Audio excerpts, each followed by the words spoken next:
आज विरोधक पाहिलं की मला त्याची आठवण होती। आदरणीय दादांच्या माध्यमातून आमच्या महिला भगिनींच्या खात्यामध्ये जर 3,000 रुपये जमा होत असतील तर आम्ही आर्थिक साक्षर झालोय। ज्या महिला भगिनी कधी बँकेत गेल्या नव्हत्या आज ते सगळे कागदपत्र घेऊन बँकेत जातात। आज त्यांना बँकेची ओळख झाली। नवऱ्याबरोबर असलेलं जॉईंट अकाउंट काढून स्वतःच्या नावाचं अकाउंट चालू केलं।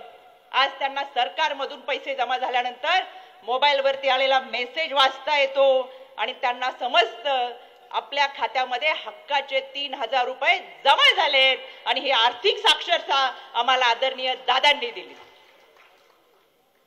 पण ज्या पद्धतीने विरोधक टीका करतात, येणाऱ्या कालावधीमध्ये महिला भगिनींचं काम आहे या योजना बंद करायच्या का चालू ठेवायच्या। सरकारने योजना आपल्याला दिलेल्या आहेत, पण ह्या योजना पुढे चालू ठेवायच्या असतील तर पुन्हा एकदा आपल्याला महायुती सरकार सत्तेत आणलं पाहिजे आणि त्याच्यासाठी महायुतीचे उमेदवार जिथे जिथे उभे असतील तिथे तिथे त्या चिन्हासमोर बटन दाबून आपला एक एक आमदार आपल्याला विधिमंडळात पाठवायचा। या ठिकाणी महिलांची संख्या मोठ्या प्रमाणात आहे।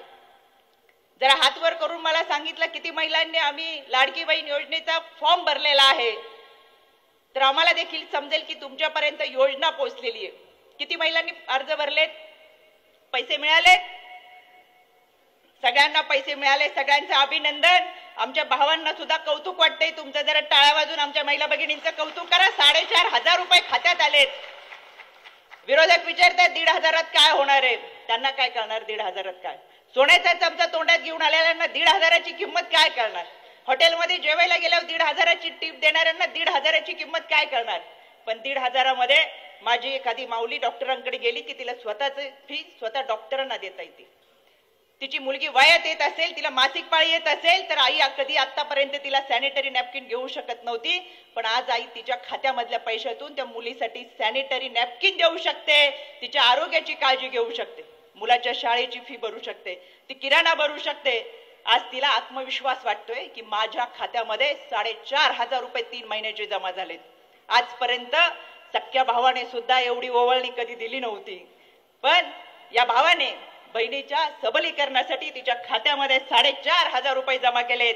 त्याच्यामुळे आता आमचा निर्धार आहे सत्तेमध्ये पुन्हा येणार तर महायुती सरकार आणि आदरणीय दादा मुख्यमंत्री होणार म्हणून सर्वाधिक आमदार आम्ही विधिमंडळात पाठवणार। त्याच्यातला एक आमदार हा पुरंदर मधून असणार, हा निर्धार आमच्या सगळ्यांचा असला पाहिजे।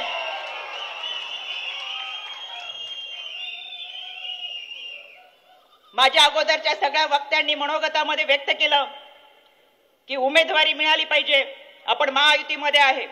गेले 2 दिवसापूर्वी दत्ताभाऊ जुरगेंच्या कार्यक्रमाला मी उपस्थित होते, तिथेही मागणी केली, दत्ताभाऊ तुमच्या कार्यक्रमातला निरोप पक्षश्रेष्ठींकडे आम्ही पाठवलेला आहे आणि मला खात्री आहे पुरंदर विधानसभा ही राष्ट्रवादीसाठी सुटेल, पक्षश्रेष्ठी त्यांचं काम करतील, पण आपण सगळ्यांनी एकीने लढत आपला आमदार निवडून द्यायचं हे काम मात्र आपण केलं पाहिजे आणि ती जबाबदारी आपण पेलली पाहिजे। निर्धार मिळावा त्याच्यासाठी ते सर आपल्या वाढदिवसाच्या निमित्तानं हा निर्धार व्हावा। पक्षश्रेष्ठींनी जी उमेदवारी दिली तो उमेदवार विधिमंडळात पुणे जिल्ह्यामध्ये सर्वाधिक मताधिक्याने गेला पाहिजे, हा निर्धार मिळाव्याच्या निमित्तानं झाला पाहिजे। या भागाच्या खासदार खरं तर आज कुठेतरी त्या बोलल्या की पुण्याचे पालकमंत्री हे सुडाचं राजकारण करतात। सुडाचं राजकारण कसं असतं हे आम्ही उलट तुमच्याकडून शिकतोय। गेले मागच्या 3 निवडणुकीमध्ये 3 टर्म दादांनी तुम्हाला निवडून आणलं। सुरुवातीच्या कालावधीमध्ये आपली ओळख समाजाला नव्हती, बारामतीकरांना नव्हती, ती दादांच्या नावाने ओळख झाली। या भागाच्या आधीच्या आमदारांनी एक वाईट वाक्य आपल्या बहिणीबद्दल बोललेत म्हणून दादांनी आरेकारीची भाषा बहिणीसाठी वापरली। बहिणीच्या संरक्षणासाठी, बहिणीच्या आत्मसन्मानासाठी हा भाऊ पाठीमागे उभा राहिला, कदाचित त्या विसरले असतील। खरं तर खासदारांना वर्षाला निधी मिळतो किती? 2-2.25 कोटी। वहिनी माझं काही चुकत असेल तर सांगा, हा निधी 2-2.25 कोटीचा असतो। 5 वर्षाचा निधी धरला तर 11-11.5 कोटी होईल, पण खासदारांनी त्यांच्या लोकसभेच्या लेखाजोखामध्ये 16,85,00,000ची कामं सांगितली. उरलेला वरचा निधी आमच्या दादांनी तुम्हाला दिलाय. याच्यामध्ये पालकमंत्र्याचं सुडाचं राजकारण कसलं? हा भाऊराय तुमच्या पाठीशी उभा राहिला,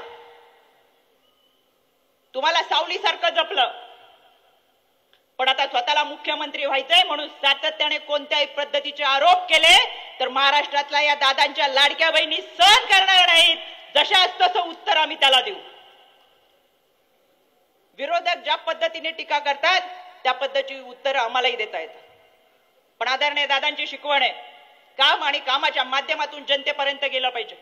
आणि प्रचंड कामाचा वादा म्हणजे दादा, कामाला पक्का म्हणजे आदित्य दादा, हे महाराष्ट्राला देखील माहित आहे. त्याच्यामुळे विकासाची कामं झाली पाहिजेत. कामं करत कष्टकरी कामगार शेतकरी युवक यांच्या अडीअडचणी सोडवल्या पाहिजेत. ही दादांची भूमिका कायम राहिलेली आहे आणि तीच भूमिका आम्ही पुढे घेऊन जातोय. म्हणून येणाऱ्या कालावधीमध्ये महायुती सरकार पुन्हा सत्तेत येण्यासाठी आपण प्रत्येकाने प्रयत्न केले पाहिजेत. अतिशय चांगल्या पद्धतीच्या योजना दादांच्या माध्यमातून महाराष्ट्राच्या जनतेला मिळाल्या, महायुती सरकारच्या माध्यमातून जनतेला मिळाल्या. माझ्या अगोदर सुरेश दादांनी सांगितलं, चांदेरे भाऊंनी सांगितलं, अनेक वक्त्यांनी त्यांच्या भाषणामध्ये या सगळ्या योजना सांगितल्या. परत मी त्याचा पुनरुच्चार करत नाही, वेळ कमी, आपल्याला आदरणीय वहिनींना देखील ऐकायचंय. पण या निमित्तानं आम्ही प्रदेश पदाधिकारी म्हणून पक्षश्रेष्ठींपर्यंत आपला निरोप, पुरंदरकरांचा निरोप पोहोचवतोय. पण मुंजवणी असेल, विमानतळ असेल आणि पुरंदरकरांचे जे काही प्रश्न असतील ते सोडवायचे असेल तर दादांसारखं खमक्या नेतृत्वच आपल्याला हवं आणि त्याच्यासाठी पुरंदरकर एकत्र आले पाहिजेत. हा निर्धार या निमित्तानं आपण सगळेजण करूयात. पुनश्च एकदा आपल्या सगळ्यांच्या वतीनं आदरणीय दुर्गाडे सर, आपणास मी वाढदिवसाच्या मनपूर्वक शुभेच्छा देते आणि थांबते. धन्यवाद. जय हिंद, जय महाराष्ट्र, जय राष्ट्रवादी.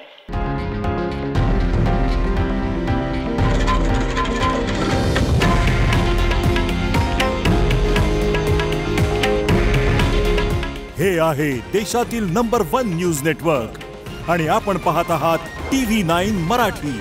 काळजी तुमची, हित महाराष्ट्राचं.